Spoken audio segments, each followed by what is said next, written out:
Now let's look at the medical side of the sanatorium as we follow a patient from the time he arrives at the tiny Duarte railroad station until the time he leaves to return to his family. This patient is so ill he must be transported in an ambulance.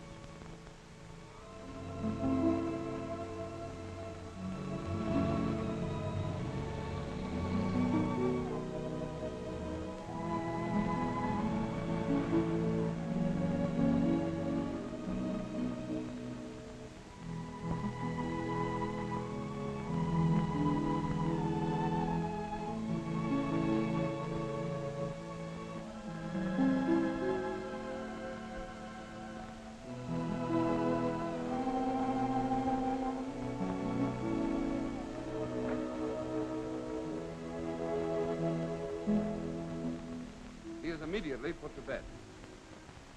Through his window, he sees the sunlit hills of California with its fragrant orange groves and palm trees. Immediately, he is inspired with a new fighting spirit, for here, at last, is his city of hope.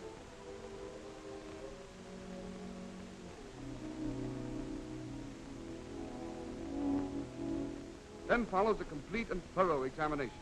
Capable, expert doctors, specialists in tuberculosis, commence the treatment that will rid his body of the germs that have made him an invalid. Nothing is overlooked. The examination is complete in every detail.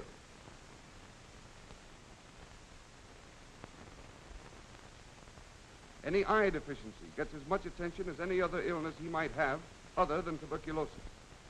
A resident dentist takes care of the patient's teeth to ensure his complete health. One thing is positive. When this patient leaves the sanatorium, he will be ready to resume his profession as a normal, healthy citizen.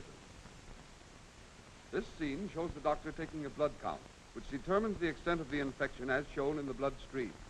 By this method, the medical staff discovers many important things on which is based the treatment of the disease as it affects buried individuals. Another important step in the examination is the basal metabolism test, which shows the ability of the body tissues to rebuild themselves. The most vital tests, of course, are made with the X-ray and fluoroscope machine.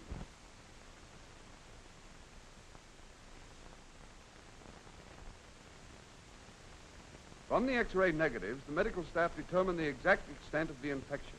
Each doctor is a recognized authority on tuberculosis. In no other institution can a patient receive more expert attention. Here you see a pneumothorax operation. The modern trend of treatment is to collapse the diseased lung, allowing it to heal while the opposite, or well lung, carries on the breathing functions. Where this type of operation cannot be performed, the same results are obtained in a different type of operation whereby the ribs surrounding the infected lung are removed. The lung is then collapsed and allowed to heal. This type of operation, which is recognized as one of the truly great contributions in the cure of the White Plague, has been extensively used in the City of Hope. Through this operation, the lives of countless patients have been saved.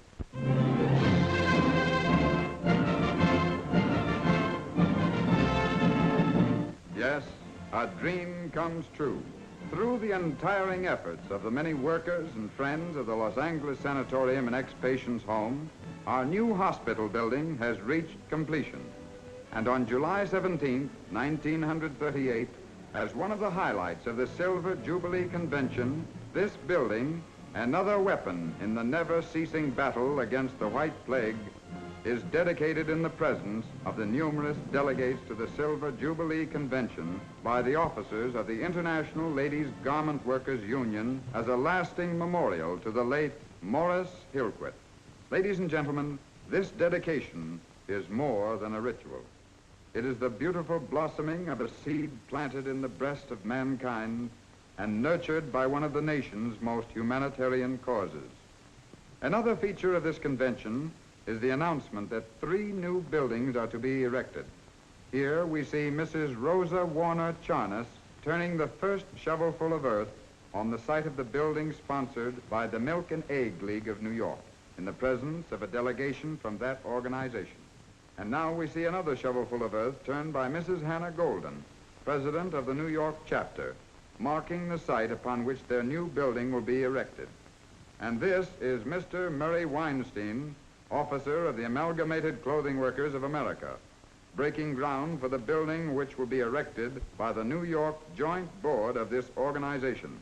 Among our many famous visitors was Mayor Fiorello LaGuardia, who took time on his recent visit to Southern California to visit our institution.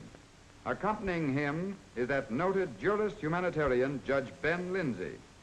These gentlemen were both overwhelmed by the beauty of the place and impressed with the fine services we are rendering.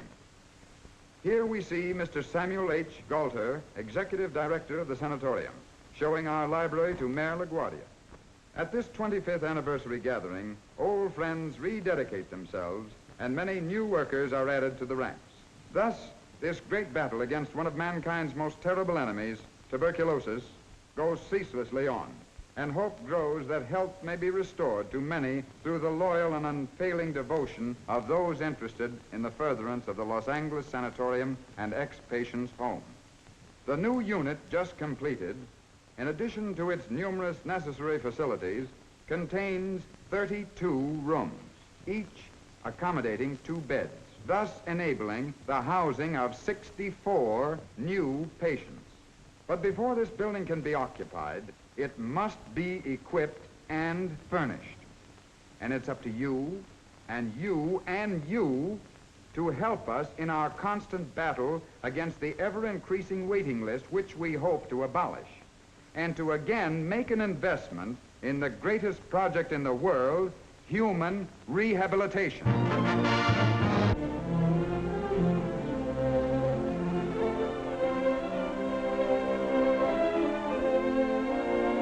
When the patient is well on the road to health, but not yet completely recovered, he is transferred to the ex-patient's home in Los Angeles to make room for one of the hundreds of urgent cases waiting to occupy his bed in the sanatorium.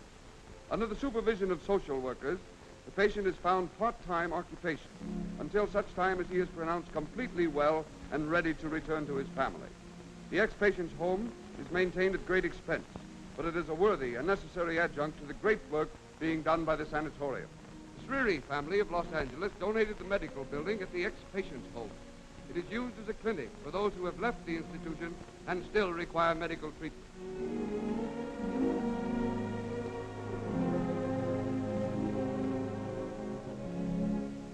Near the ex-patient's home is this children's clinic, a new but vital addition to the sanatorium's fight against the white plague. In this clinic, the children of tuberculosis sufferers receive periodical examinations. Through this clinic and its great doctors, many cases of tuberculosis are prevented, for if the disease is discovered in early youth, it can be checked before it has a chance to spread. And so the great work of the Los Angeles Sanatorium goes ceaselessly on, yet day after day come pleading cries from hundreds of suffering people who can look to no other place for help. These poor victims of the white plague cannot be denied the life-saving efforts of the sanatorium. The undying spirit of those who built this great humanitarian institution from 2 small tents in a field of sagebrush to its present importance will continue to support it to the fullest extent of their charity. The waiting list will, with your help, be eliminated. Husbands will be returned to their wives. Mothers will be returned to their children. Join us in this great work. Rally to the fight against tuberculosis, the common enemy of mankind. Help save a life.